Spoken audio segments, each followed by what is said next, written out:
We just got our first peek into episode 2. The creator of the amazing digital circus Gooseworks, as well as Glitch Productions, have been dropping some crazy leaks and teasers for episode 2 over the past couple of days. So get ready, because we're not skipping a single leak in this video. And at the end of this video, I'm gonna be going over this secret leak of all of the characters in the new kingdom. And this might just tell us what's gonna happen in episode 2. But first, let's go over the teasers that Gooseworks posted on Twitter in the order of which they were posted. The first image was posted on February 23rd, and this is a picture of the gummy crocodile we see in the trailer with no clothes except for his trusty hat. Nice. This is captioned by Gooseworks saying, quote unquote, my boy, written above it. Gooseworks seems to take a particular liking to this character, but we don't know much about them. My theory is that while they are in the Candy Canyon Kingdom, the cast of the Amazing Digital Circus will become outlaws of some sort and team up with this gummy guy the next week on our Twitter, and well, I mean, it's not necessarily a leak, I think it's quite funny. This image, uploaded on the 5th of March, was early storyboard art of this scene. As you can see, they plan to use this exact crusty looking plush since the beginning of this trailer, which I think is really funny, and I don't blame them at all for bullying this particular plush. Another interesting post from March 6th shows Jackson a maid costume. Someone got a kick out of that, I presume. Anyways, let's just ignore that. This next image we got on March 6th appears to be a smeared image of Kinger, or maybe he's just moving really quickly. Either way, this image is blurry and all we can really catch is a pink background. Something to note is that the circus doesn't really have any pink walls, besides in the hallway with the bedrooms. So I guess it's a possibility that Kinger is running down the hall, but I also think it's quite likely that Kinger is trying to escape from something in none other than the Candy Canyon Kingdom. And I feel like this could be an image of Kinger spazzing out in this new kingdom, because we all know Kinger would do that, but who knows? The next image, posted on March 7th, has the most substance in my opinion, and there is quite a bit to be observed. Firstly, to state the obvious, Ragatha is upset and pulling her hair about something, most likely because of Jax. And I mean, look at his grin, of course whatever Ragatha's mad about is his fault. Anyways, then behind Ragatha and Jax, we see Kinger innocently staring at Ragatha curiously. Now, if we take the background and the various elements of this image besides the characters, there's quite a bit that we can look at. Firstly, if you look directly behind Jax, it seems that there is something similar to a vehicle or some sort of suspended platform made out of candy cane or mint right there. And I'm honestly not entirely sure what I'm even looking at. So if you have any clues, please let me know down in the comments what you think it is. Anyway, if we take the background, like what's behind Ragatha, we can see that the floor has sprinkles in it and seems to be made out of a substance like cake or something made out of bread. Finally, behind them, there seems to be some sort of pink pillars made out of candy, which I can't quite make out. Anyways, it's obvious enough that Kinger, Ragatha, and Jax are all in the Candy Canyon Kingdom together doing something. And Jax annoys or bullies Ragatha, causing her to pull on her hair. Something I noticed here is that Pomni, Kane, Gangle, and Zooble are nowhere to be found in this image, which I find quite interesting. Maybe it's possible that they aren't in this specific shot and they are off camera. I think it's also quite likely that the circus has been split into two groups, just like the pilot episode. When Pomni, Ragatha, and Jax go off to meet Kaufmo, when Kinger and Gingle go off to save Zooble from the Gloink Queen. Why they may split up, I don't know, but it's fun to speculate. Next, on March 8th, we get a post featuring the Gloink Queen with the caption, quote unquote, you can't spell International Women's Day without R, W, O, and M. It's quite funny, yeah, but I really wanted to draw attention to the image attached. Well, you may think it's just a normal image of the Gloink Queen captured from the pilot, something about it seemed a little bit off. I rewatched every scene with the Gloink Queen from episode 1, and as far as I could tell, this image was nowhere in the episode. Of course, if I am correct about this, then the pilot is not the last time we will see the Gloink Queen, which I am sure somebody's excited about. Drop a like if you're a Gloink Queen fan. Hey, that's all the new images we have from Gooseworks, but don't click off just yet because we got a ton of new leaks from Glitch Productions' Twitter page. You wanna watch this whole video. On March 7th, Glitch Productions dropped a video with no caption.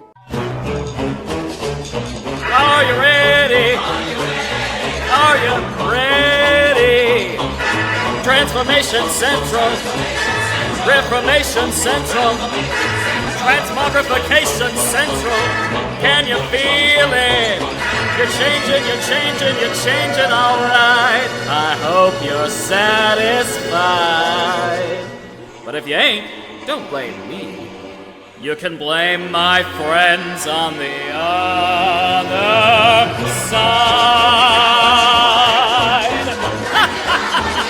As you've just seen, there seem to be broken animations featuring Kane and some other characters that have been mistakenly but comedically distorted or messed up in the animation process. But something I find interesting about this is that some of this actually shows us new scenes we didn't know about, and I'm gonna be going over some of these images from the slideshow. The first image shows Kane with a ginormous finger pointing at someone. Behind him looks to me to be some sort of mirror with a kickstand, but because it's completely untextured, it's impossible to know for sure. Anyways, I think that this occurs in one of the characters' rooms. At first, I thought it could be a shot from the new new trailer, but none of it shows Kane pointing towards a mirror, so I think that it's new content. The second image is a giant close-up of Kane's face and eyes. In the background, there seems to be some sort of brick wall with some sort of old-timey castle, and some sort of structure behind him to the right. To me, this structure somewhat resembles a chess piece, which makes me think of Kinger. Perhaps there will be a Kinger-centered episode which will involve a real-life game of chess. The fourth image shows Kane being completely stretched on stage. The camera is showing a side view, which I am pretty sure is new. Something to notice is that over to the left, there seems to be two words written in Comic Sans. The first word I can make out, it says carrier, but the second word is angled so weird that I can't even make out what it says. The eighth image shows Kane and Pomni both asserting their dominance in a T-pose in the void. It's not too common for 3D models to be in a default position of a T-pose, since it's the easiest to manipulate, but I'm not sure why Pomni and Kane are so close to each other. In the 10th image, we see Kane with huge eyeballs which clip into his teeth. That looks quite painful. Anyways, our attention is again to the background, as Kane seems to be in a very fancy room with greenery in the windows. This reminds me of the restaurant that Kane and Bubble eat at in the first episode, but it seems that Kane is seated somewhere else in the restaurant, so I'm pretty sure this is actually from a different episode. In the 11th image, we see Kane looking goofy, with his jaw clipping together in a manner that looks quite excruciating to say the least. And in the background of this, there is some sort of nature or something. I personally don't think that the background here has much significance because it's too hyper-realistic to be a background for the show, and to me, it just seems to be something that they downloaded off the internet and threw into the skybox. The 14th image shows Kane and Pomni both in the circus, both untextured, and Pomni's head is replaced with a giant ball, which I am pretty sure this shot actually does appear in the first episode at 4 minutes and 30 seconds, but I thought it was funny nonetheless. Image 16 shows Kane, again, pointing with big eyes. In the background, it kind of looks like books or something, which I theorize might be a part of the haunted mansion that I think the cast will visit, somehow meeting the two ghosts along the way. Image 20 shows us another bootleg Kane plush, in a different form from the one in the trailer, so perhaps they're just making the joke that this plush is actually as cursed as the rest of these images, or maybe this is just intended to be the one used originally, but instead they chose to use the exponentially uglier one. The final image I would like to show you is image 24. This shows Zubul with an elongated leg. The background also appears to be the same background that we see Kane in. It looks like a castle, this time colored better. I think that the castle will be featured in one of the episodes as it may answer what this is all about. Personally, I think what is shown is some sort of medieval coliseum, which if I'm correct, it would take place nowhere else but near a giant castle. Anyways, that's all the leaks I got for today, and we just got our first peek into what episode 2 might look like. But if you guys are excited for episode 2, make sure to like and subscribe to the channel because I make new theory videos every single week. But enough being said, if you want to see more theories, click on this video right here and have an amazing day.